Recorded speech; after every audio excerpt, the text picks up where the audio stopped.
All right, guys, another week, another practice test. So here we go with the video. Number 1 through 4, pretty much all the same. What all you do is I would take the smaller of the two parentheses and just distribute. Take the 3x all the way through, it gives you those three terms. Take the 2 all the way through, gives you those three terms.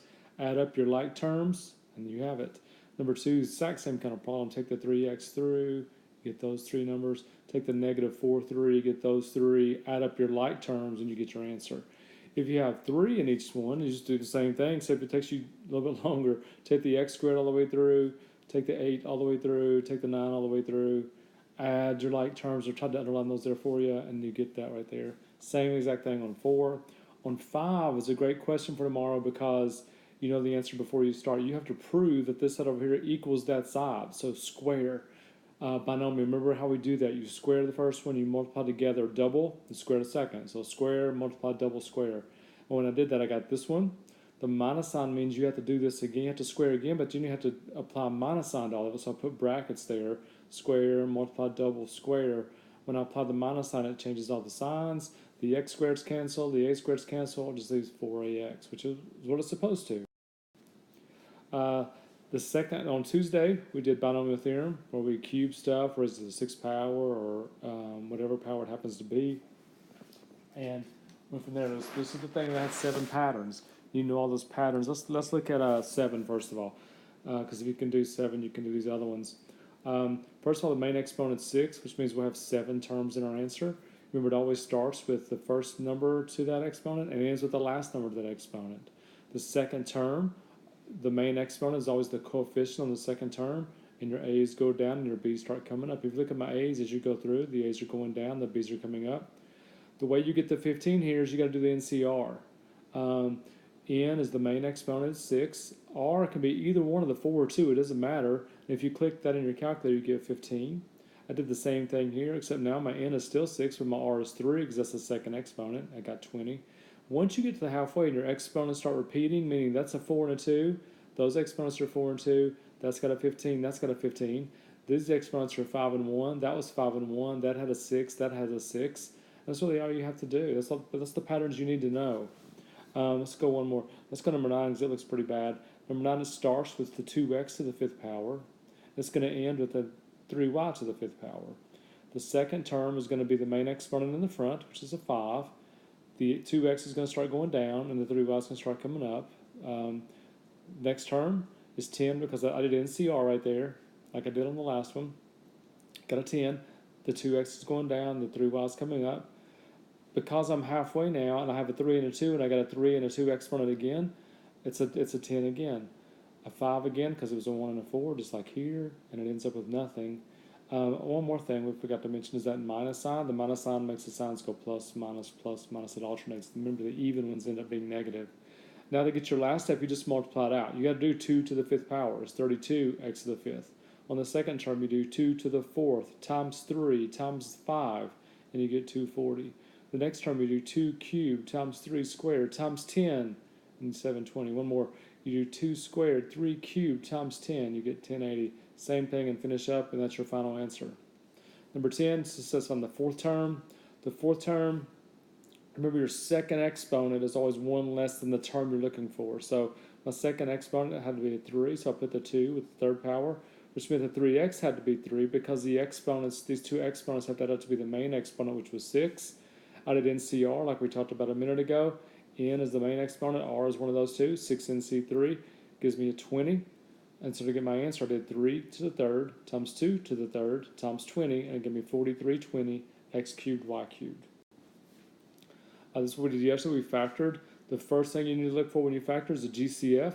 Number 11 had one. I took out an x. That left me this trinomial. When I see the trinomial, I'm thinking, what two factors of negative 30 will add up to be a positive 1? And the answer, of course, is a positive 6 and a negative 5. So when you write your answer, make sure you put all 3 factors, the x and the 2 parentheses. Number 12, same way. I looked at all the terms. I could take out an x squared. I could take out the GCF right there, so I did. That left me this. I know the trinomial, so I wrote my 2 parentheses. And this becomes trial and error. I have to have 2x and 1x to give me 2x squared. And I have a 7 here. I have to have a 7 and a 1. You need to play with which order to put them in, because remember how you check to make sure you got it right? You check your OI. So if I go outer right there, that's 2x. If I go inside, it's 7x. So 2x and 7x is 9x. That's why that works. 13 and 14 are both cubes. We did a gesture, and I'll remind you of that one tomorrow if you remind me when we come into class. We went small, big, cube root, square the first one, multiply together, change the sign, square the second. That's different from squaring that we did a minute ago. Do it here again. Small, big, cube root, square the first one, multiply together, change the sign, square the second one. And that's all there is to that one. 15, you have 4 terms. Only one way to factor 4 terms, that's to factor by grouping. Group the first 2 together, take out their GCF, that left x plus 9. Group the second 2, take out a 6, that left x plus 9. You need to get the same thing in both parentheses. Pull out the x plus 9. What does that leave? It leaves an x squared and a plus 6. 16 through 20 is what we did today. We did division. The first one says determine if it's a factor. Because it says x plus 3, I put a negative 3 in my box. Write your coefficients out right here. Because I got a 0 for my remainder, that meant that it was a factor. So I wrote yes, it's a factor because I got 0. If I got something besides 0, I obviously would have put no. And then it says if so, find the other factor. So I wrote my answer. I got right there. Remember, I started with x cubed, so my answer begins with x squared minus 4. So I take that, and that's a difference of squares, so I factor it, x plus 2x minus 2. 17 and 18 tomorrow, you have to do long division. I thought there was just one, but there ended up being 2 of them. This term goes on the outside. Your divisor goes on the, your dividend goes on the inside. And then just look at the first term. What does x squared needs to become 4x cubed? It needs 4x. So I put a 4x up there, multiply 4x times everything out here, and I get this right here. Remember we talked about today, draw the line, change the sign. Did that. Those cancel. I get negative 6x squared minus 2x. I brought down to 3. Look at the first term again. What does x squared need to become? Negative 6x squared. It needs a negative 6. I put it up there, multiplied by everything out there. Got this line. Draw a line, change a sign. Change them all to plus. Those are gone. That's 10x. That's a plus 9. That's my remainder because x squared won't go into that first term. So you write your answer like this. Just make sure you put your remainder over your divisor. I started working 18 right here. I actually got quite a ways down, and I got to where I ran out of room and got where I couldn't see, so I kind of just stopped on that one. You can check that one to see how I did. I may have messed up down in here because I couldn't see anymore. If you want me to, we'll work that in class when you come in.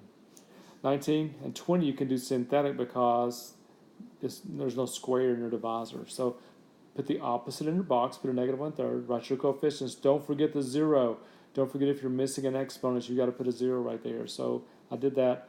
Bring the 6 down, multiply, add, multiply, add, multiply, add, multiply, add.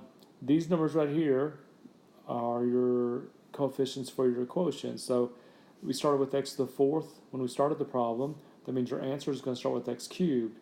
So you write 6x cubed minus 20, then you decrease by 1, negative 27x squared plus 9x minus 6. 7's the remainder. The remainder goes over your divisor. Same thing on 20. X minus 8, put a positive 8 in the box. Put your numbers here, bring down to 7, multiply, add, multiply, add, multiply, add. And again, these numbers right here are your coefficients for your answer. We started with x cubed. My answer starts with x squared, 7x squared, 52x, 16. 28 is the remainder over x minus 8. Now we start the review stuff. You need to graph 21 if you don't remember what this is. It's an upside down parabola, and it's even because 2 reasons. One, it has an even exponent. That's a giveaway. But it's also even because it is symmetric with the y-axis. Odd means it's origin symmetry, which means you turn it upside down. It looks the same. 22, interval notation and set notation. They gave you the inequality right here. So just put all x such that and write the same inequality. Gosh, it is pouring outside right now. Interval notation, put a bracket with the thing of 39 because there's an equals and a parentheses with your 49. 23 is absolute value, so you're thinking 2 bars, 2 answers. Also, it has a greater than, so you're thinking or. Remember, move the 13 over first. If you do that, that gives you 8.